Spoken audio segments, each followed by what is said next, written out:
do poder, né? E ele já nos deu aqui o bom dia. O que foi que te inspirou, o Humberto, para trazer esse livro? Quanto tempo durou para tu poder... Esse livro eu tenho na minha mente desde criança. E por eu vir do ramo de empresa, eu tinha empresa de confecção, o tempo não dava para poder a gente sempre correndo atrás, né, da luta. Nós tivemos lojas Norte e Nordeste, tivemos 100 pontos de lojas. E com a pandemia, a gente já vinha desacelerando. E foi quando eu comecei a ter a ideia de escrever, né? Em casa, recluso. E o tempo para organizar essa ideia foi em torno de 1 ano e meio. E surgiu por que Arapuca? Eu faço uma metáfora com os pássaros, por eu ter sido do interior, vim do interior, De? Coreaú. Na Zona Norte. Coreaú, é Zona Norte. E sempre, né, uma historinha que eu carrego da minha mãe, que ela dizia que os pássaros contavam muito pra gente. E a gente não queria, não dava atenção, não ouvia o que eles estavam dizendo, né? Aí essa ideia vem muito na minha cabeça e eu comecei a pesquisar sobre os pássaros e comparando com os humanos. Aí eu trago desde o Gênesis que os pássaros foram criados no 5º dia e o homem no 6º.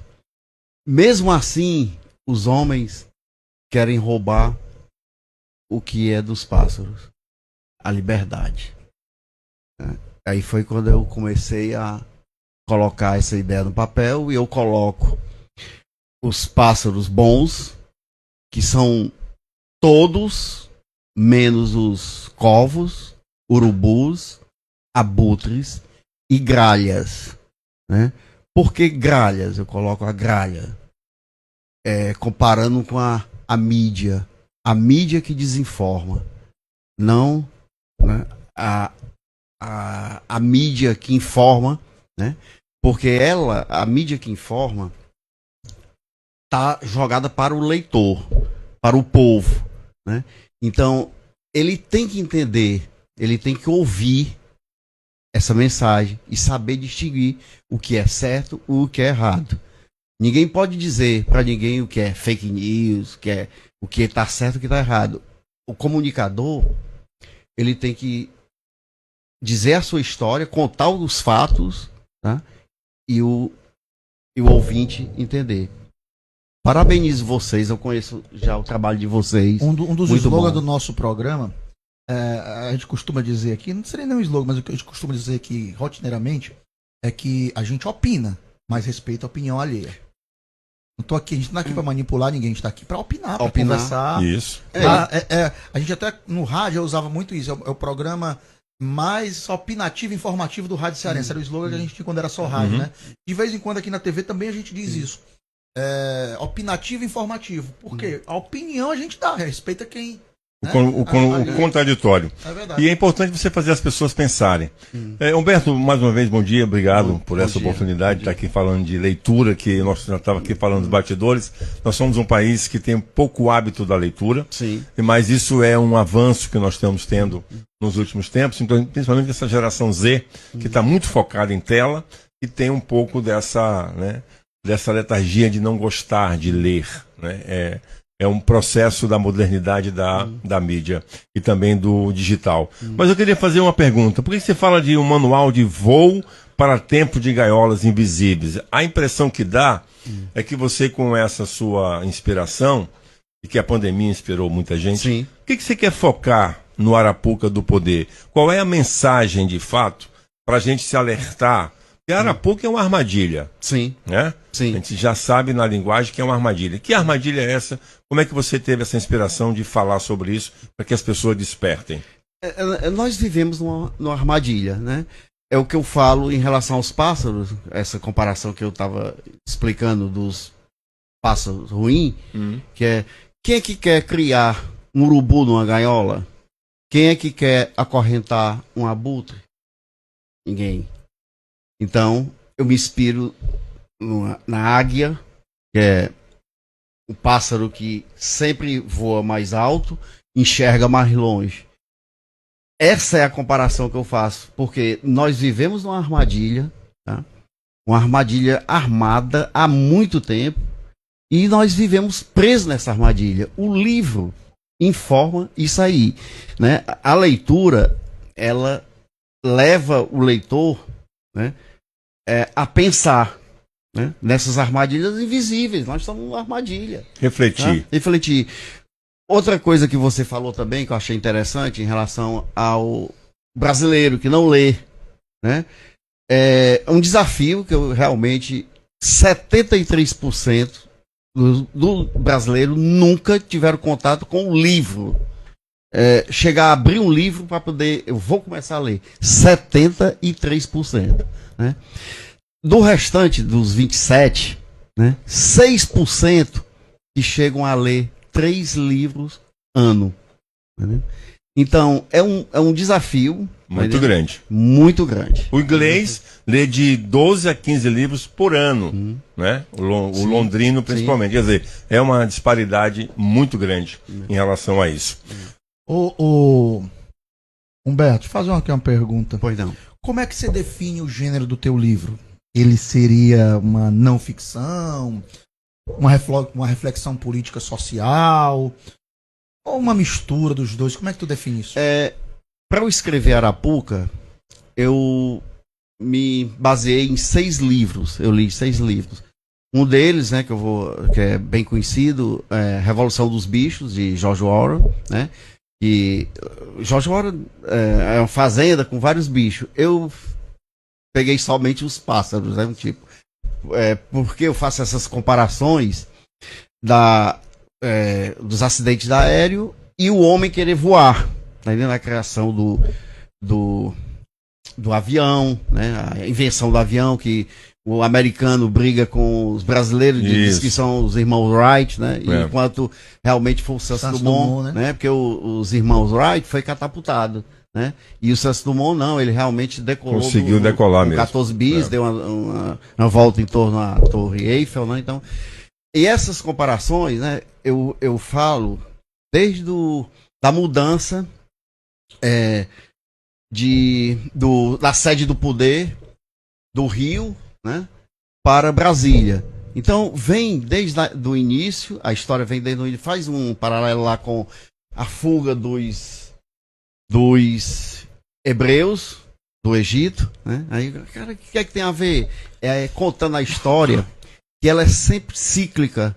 A gente sempre está voando num voo cíclico. Nós somos, né, como os nossos pais, já como dizia Belchior. Exato. Então, esse voo aí compara essa mudança, quando chega em Brasília em 1960 a 2022. Eu conto essa história toda, vem todos os presidentes, os acidentes aéreos que aconteceram nesse período. Na mudança, poucas pessoas sabem da mudança do Rio para Brasília, né? Nessa mesma época, em 1960, 2 jatos se chocaram na Baía de Guanabara. 2 Douglas, um americano e um da Companhia Real Brasileira. Então, nesse momento, aí é que os pássaros começam a observar essa mudança, né, que está indo a capital para o Cerrado. Né? Nesse momento desse acidente, aí que eu faço essa comparação porque Brasília, muita gente compara, é feito no formato de avião, ou foi baseado no Sinal da Cruz, né, pelo Niemeyer e o Lúcio, e mostra, né, que tem tudo a ver essa ligação dos pássaros com o homem, né? Nesse mesmo momento que estão construindo uma cidade, estão construindo a 9.000 quilômetros de distância um muro separando o Oriente do Ocidente, o Muro de Berlim. Então, o que é que eu falo nesse livro? É que a mudança Não tá de sair de uma cidade para outra e tá em lugar. A mudança tem que ser dentro da pessoa. Quando você muda, Isso vale pra tudo na vida. tudo. Por Vale isso pra que eu, tudo na vida. por isso que eu falo, a política, eu chamo a sua pergunta, respondendo a sua pergunta. Não é só um livro, é um manual de voo. Arapuca do Poder, porque ele mostra, né, essa mudança no seu interior. Você pode enganar todo mundo, mas a si próprio Assim você não não. engana. Assim não. Você é o que é e acabou-se. Uma curiosidade. Você foi uma vida empresário, né? Isso. Do segmento de confecção, como você estava falando. Isso influenciou sua visão ao escrever o livro? Sim, sim, sim. Porque, ó, sempre a ideia de crescer, de alçar um voo mais alto, tá desde o princípio, quando a gente começa lá o negócio, a gente não quer ficar pequeno, a gente quer voar mais alto, né? E esse livro mostra muitas coisas da minha carreira como empresário, querendo crescer, sempre querendo crescer. Voar alto, enxergar mais longe. E a política, você precisa dela. Eu não falo em política partidária. A política você precisa negociar, você precisa de tudo. Você precisa da política em Todo momento. todo momento. A política é a arte da negociação o tempo todo, né? Já dizia Intensamente. Um amigo meu lá de Quixadá, o Fernando Barão, eu não sei se tem esse cara até hoje, eu não pesquisei. Ele dizia que tinha um filósofo francês chamado Charles Baudelaire. Eu nunca pesquisei a história dessa verdade, não. Que dizia que a política é a arte de enganar o povo. Faz sentido. Quando ele bebia, ele dizia essa frase. Faz Eu nunca sentido. esqueci. Humberto, eu queria uma curiosidade. Você falou da inspiração, né? O momento da pandemia, ele foi muito crucial para despertar muita gente. E esse despertar, ele começa em que momento você já tinha deixado a confecção, já tinha deixado essa vida louca de empresariado, de querer voar mais alto, de crescer e tal. Como é que veio essa ideia de transformar toda essa sua capacidade de mostrar no Arapuca essa sua ideia de mídia, controle, política? Eu queria só uma observação aqui, ó. Tá colocando na nossa tela QR Code. Hoje tem 2 QR Codes. Tem nesse momento agora o do livro. E aí quem quiser colocar o celular, tá aí no meio. Aponta a câmera aí para esse apontar QR pra Code. câmera aí que você vai ter mais informações, né? Isso. E nós temos o da TV Capital que diariamente está aqui, que tá aqui também na ponta aí da sua TV, tá bom? Então, esse de baixo aqui é do livro, que tá aqui, e o da nosso lado aqui é o da TV Capital. Para quem está de frente para a TV, o do livro no centro, QR Code, que à direita no canto inferior, o nosso Isso, exatamente. QR Code do O do 85 livro mais. tá junto com a águia. Com a águia, É tá isso, aí, exatamente. tá aí. Desculpa, vamos lá. Então, Dom, como é que você trouxe esse momento de ociosidade, isolamento social? Como é que veio isso? Eu não me afastei do ramo de confecção. Hoje nós estamos mais digital.